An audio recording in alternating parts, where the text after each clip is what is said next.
nguvu ya uamsho ndani ya kanisa. The power of revival in the church. Kama kanisa as a church halina uamsho, it does not have that revival. Kama kanisa if the church alijatambua it does not know nguvu ya uamsho, the power of revival, basi kanisa hilo ndani yake hakuna Mungu wa kweli. That church, it doesn't have that true God. Ndio pale zinafanyika ibada zenye mazoea zaidi ya vile ambavyo tunafikiria. In that way the service of useful ways they are made. Ibada ambazo zimejawa mazoea. The service that are full of usefulness. Kupita kawaida. More than anything. Kupita kawaida. More than anything.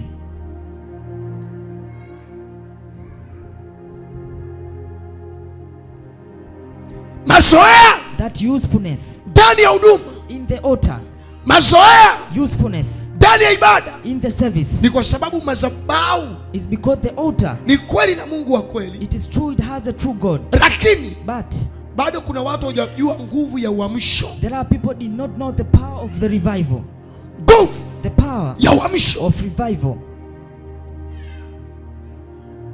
Kanisa, in this church, ni wakati wa kuamka tena. It's time to revive again. Ni wakati wa kuzinduka tena. It's time to awaken again. Na kujua ya kwamba and to know that wakati tuliokuwa nao, the time that we are in, sio wakati wa kawaida. It is not a normal time. Ni wakati ambao shetani yuko hadharani. It's the time where the devil is there in the public. Yuko anawawinda wale watu ambao wanamtamani Mungu. He's targeting people who want more the Lord. Bwana anaonyesha kitu cha ajabu. The Lord is showing me very difficult thing. Cha ajabu sana. A very difficult. Juu ya taifa la Tanzania. In the country of Tanzania. Na sijui kama watumishi wa Mungu wanaelewa ninachosema. I don't know if the people of God they know what I'm speaking.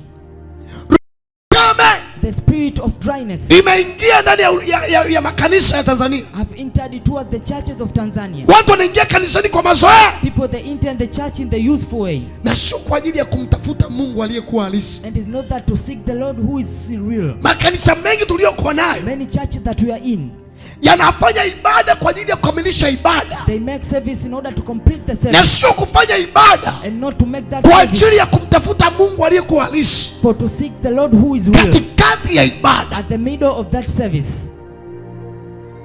Kuna mahali ukienda, there is a place you can go. Utaona the way watu wanavyomwabudu Mungu na kumsifu Mungu. You will see people how worship and praise the Lord. Kuna mahali ukienda, there is a place that you can go. Utaona namna vile watu wanavyomchezea Mungu. You see how people they are dancing to the Lord. Wanavyocheza kwenye nyumba ya Mungu. They are dancing to the house of the Lord. Ni kama wamechanganyikiwa. It is like they went mad. Lakini wana roho ya wana wa Asaf ndani yao. But have that spirit of Asaph inside. Kanisa ambalo the church that linasifu na kumwabudu Mungu katika roho na kweli. They praise and worship the Lord in truth. Mungu, the Lord, hawezi kuacha kukaa kimya kulibariki kanisa hilo. He cannot stay quiet to bless that church. Mungu, the Lord, hawezi kukaa kimya. He cannot stay quiet. Pasina kuwaponya watu wa madhabahu hiyo. Without heal the people of that altar. Nina ushuhuda na madhabahu ya baba yangu wa kiroho. I have the testimony with the altar of my father. Pale wanamsifu Mungu. People of that place they truly praise. Wanamsifu Mungu kweli kweli. They praise the worship truly. Uamsho ndani ya makanisa yetu in our churches ya Tanzania. Of Tanzania. Ninautamani ule wakati wa kina mzee Kolola. You wish that place of Uncle Corona. Ule wakati ambao that place wamama wanaweza kumsifu Mungu kwa viwango. That time when the women can praise the Lord in level. Pasina kuangalia chochote. Without looking at anything. Na kulikuwa kuna uhaba wa vyombo vya muziki.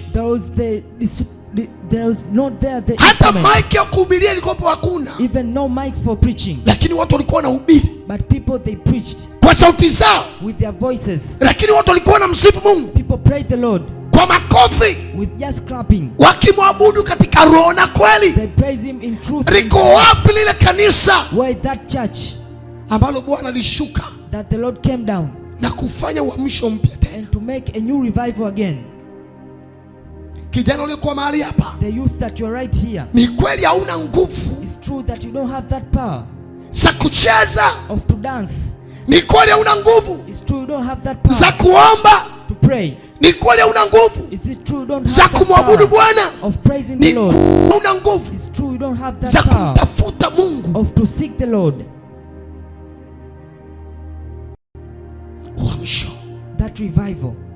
Ukiona ambalo watu hawacheze wala wasifu, when you see the church when people do not dance or wala hawaabudu Mungu kwa uzuri, or they do not worship in jua kabisa nguvu ya uamsho hakuna ndani ya kanisa. Know that there is not the power of revival in the mambo haya mtu wa Mungu. I'm showing these things, person of God. Bwana amekusudia somo hili kwa viwango siku ya leo. The Lord will this word for today. Hata atakapofanya uamsho mpya ndani ya mioyo yetu, when He's going to make hearts, hatutobaki kama tulivyokuwa. We won't stay at the way we are, kwa sababu anakwenda kutengeneza mambo mapya, because He's going to make new things ndani ya mioyo, in the hearts. Komaris kapali kataria kasi.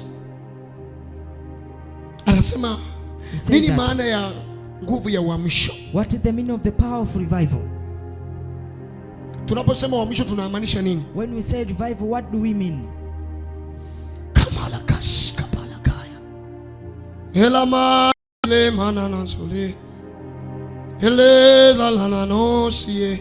Makori anase ni ana.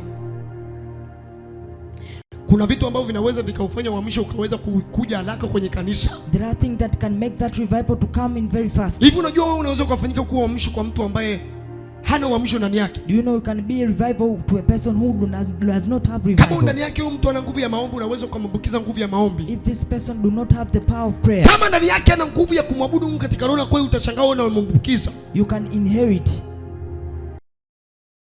ya nguvu ya uamsho. What is the meaning of the power of revival? Anasema nguvu ya uamsho, he said that the power of revival ni kazi ya Roho Mtakatifu, is the work of the Holy Spirit, inayofufua upya that revives again maisha ya rohoni, the life of the spirit ya mtu, of a person, au kwa kanisa, or in the church. Yes. Anasema ni kazi ya Roho Mtakatifu, the work of the Holy Spirit, inayofufua upya that awakens again maisha ya rohoni, the life of the spirit, ya mtu, of a person, au kanisa, or that church. Nitakuonyesha mpaka alama zinazokufanya uonekane una roho ya uamsho ndani. I'll show you the signature which shows that you have Nitakuonyesha mambo yanayozuia roho ya uamsho, the things which limit the spirit of revival ndani, inside. ni kazi ya Roho Mtakatifu, It's the work of the Holy Spirit, inayofufua upya that awakens again maisha ya kiroho, the life of the spirit, ya mtu, of a person, au ya kanisa, or the church.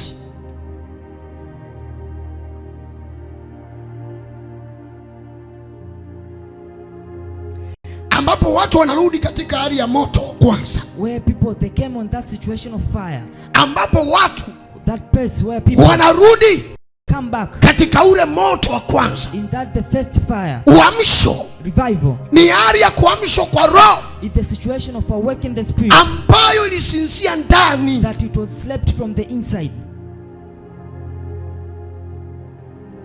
ambayo that ilisinzia ndani, it slept from the inside, ambayo that ilinyamaza ndani, it stayed quiet from the inside, ambayo that ilikauka ndani. it was dried from the inside.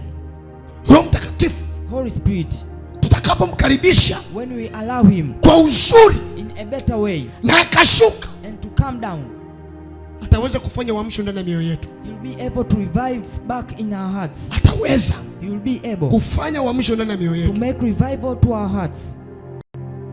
Naomba unisikize kwa makini sana, mtu wa Mungu. I beg you to listen to me careful, person of God. Ni kazi ya Roho Mtakatifu It's the work of the Holy Spirit inayofufua upya maisha ya kiroho au ya kanisa, that awakens the life of a person in the spirit or the church, ambapo watu urudi katika ule moto wa kwanza where people come and restore to that first fire wa kumpenda Mungu. of loving the Lord.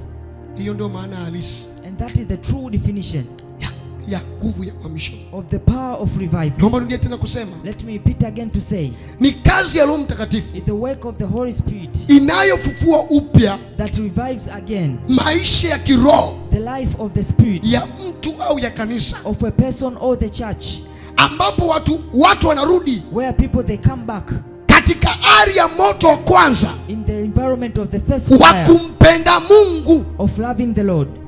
Hali ya uamsho The situation of revival, sio kwa ajili ya kumpenda mwanadamu mwenzako, not to love your fellow human, bali uamsho but revival ni hali ya kumpenda Mungu. is the act of loving the Lord. kama ndani yako if into you kulikuwa kuna ukame you had that dryness wa wewe kumpenda Mungu, for you to love the Lord, uamsho, revival, nguvu ya uamsho, the power of revival, urejeshe ile kiu it bring that hunger na ule moto wa kwanza and that first fire wa kumpenda Mungu, of loving back the Lord. Hali yako sasa hivi ya kumtafuta Mungu ikoje? How is your situation of loving back the Lord?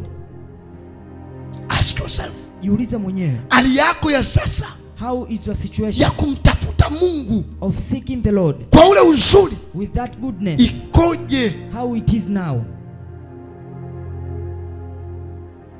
Nguvu, that power ya kumtafuta Mungu of seeking the Lord kwa viwango of dimensions ndani yako ikoje? Into you, how is it there? Ile njaa na kiu, that thirst, hunger ya kumuona Mungu kwenye maisha yako of seeing the Lord to your life ikoje? How is it ndani yako to you?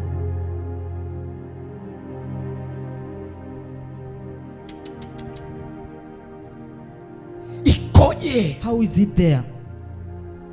Hapa ndipo Roho wa Mungu anashuka. It is place where the Holy Spirit comes na kuweza kujaa upya to come and be fulfilled ndani ya watu ambao to the people who hakuna uamsho ndani yao. There is no revival to them. Watu ambao wana uamsho, people who have revival, huwa wakati tamaa katika kumtafuta Mungu. They don't lose hope to seek the Lord. Hata majaribu ya japo kiasi gani, even temptation to come, wao them usimama na Mungu. They stand still with the Lord. Wao them umtamani Mungu. They desire the Lord. Wao them umuhitaji Mungu. They need the Lord kuliko kuhitaji chochote, more than needing anything.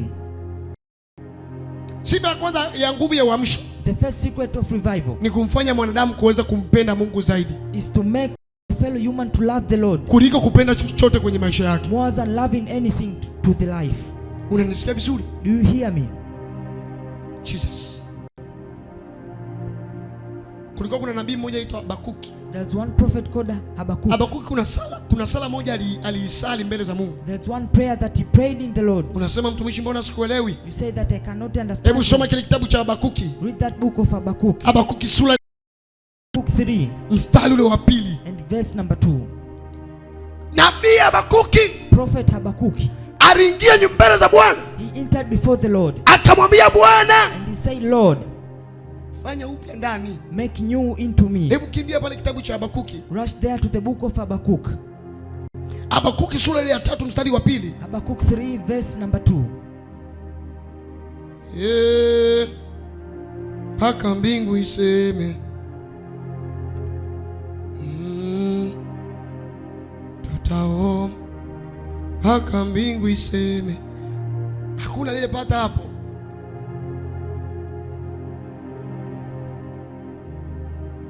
Haka mbingu iseme. Habakuki sura ya 3 mstari wa 2 anasema, yes, Bwana, nimesikia habari zako nami naogopa.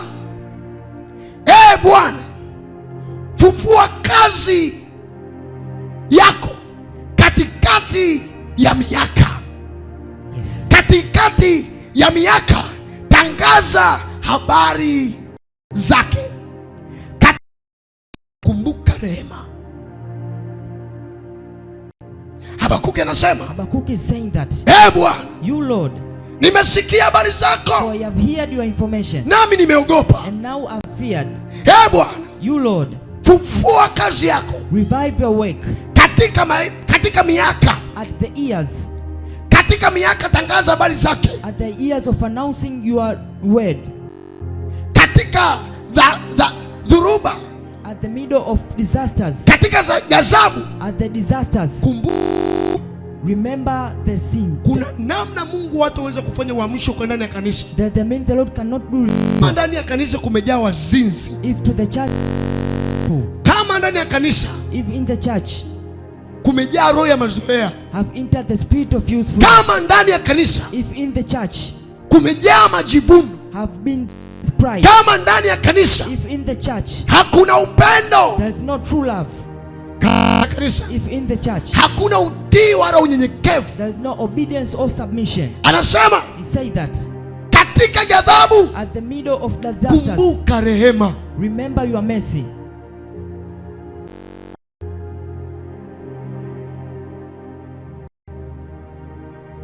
Soma ule mstari wa 3 anasema. Read that verse number 3. Mungu alikuja kutoka Temani. The Lord will come with the place from the willow. Yeye aliye mtakatifu, who is so holy, kutoka mlima Parani. from Mount Parani. Utakatifu wake, his holiness, ukazifunika mbingu, to come and surround the heavens, na dunia ikawa safi, and the earth to be very clean. Na dunia, nayo dunia, and the earth ikawa sifa zake, to have his characteristics. Nayo dunia, and the earth ikajaa, it was full sifa zake, his characters. Anasema, he said that Mungu akatoka Temani. The Lord Temani. Mungu alikuja kutoka Temani. The Lord moved from Temani. Yeye aliye mtakatifu, for who is so holy, kutoka mlima Parani. from Mount Parani. Utakatifu wake, his holiness, ukaizukia dunia, and to come to surround the world, ukaizukia mbingu, to surround the heavens. Nayo dunia, and the earth, ikajawa sifa zake, was full of his characters. Kama if ndani ya kanisa, in the church, kukiwa na roho ya uamsho, lazima kutakuwa kuna nguvu ya kumpenda Mungu. Kama ndani ya kanisa, in the church, roho ya uamsho ikifanyika ndani ya kanisa, kitakachofanyika ndani ya kanisa, what was made in the church, ni sifa za Mungu zitaweza kutawala. If the characters for the Lord to surround. Ndipo nashangaa, is where I wonder, unatafutwa na watu ambao hawatawajulikana. You are found with people who do not know of. Wanasema tumependezwa sana na huduma yako. I love your ministry. Leo sijui hata watu umetokea wapi. I don't know where you came from, people. Kumbe walikuwa wakinisubiri hapo nje. That people were waiting for me. Ni watumishi. Are the servant of God. Wamenitafuta wanasema. They have find me, they say that. Ingia hapo ofisini usio kasema mimi ninazungumza uongo. Kuna barua iko hapo ofisini. Hawa ni watumishi. These are the servants of God. Siwajui wala sijui hata wametokea wapi. I don't know them. Wanasema tunabarikiwa na huduma yako. We are blessed by your ministry. Tunatamani uje utuhudumie mahali fulani. We wish to come and serve us in a place. Uje na timu yako kusifu na kuabudu. To come with your praise team. Choma hiyo barua.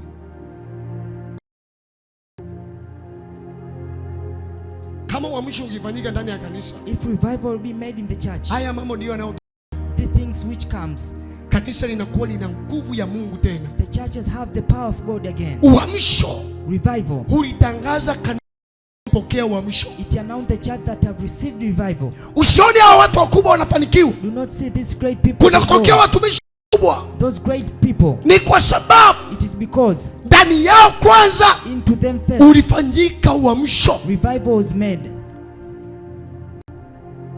Pasingekuwa na watumishi kama nguvu ya uamsho isingekuwepo. The people of God could not be there if the revival could not be there.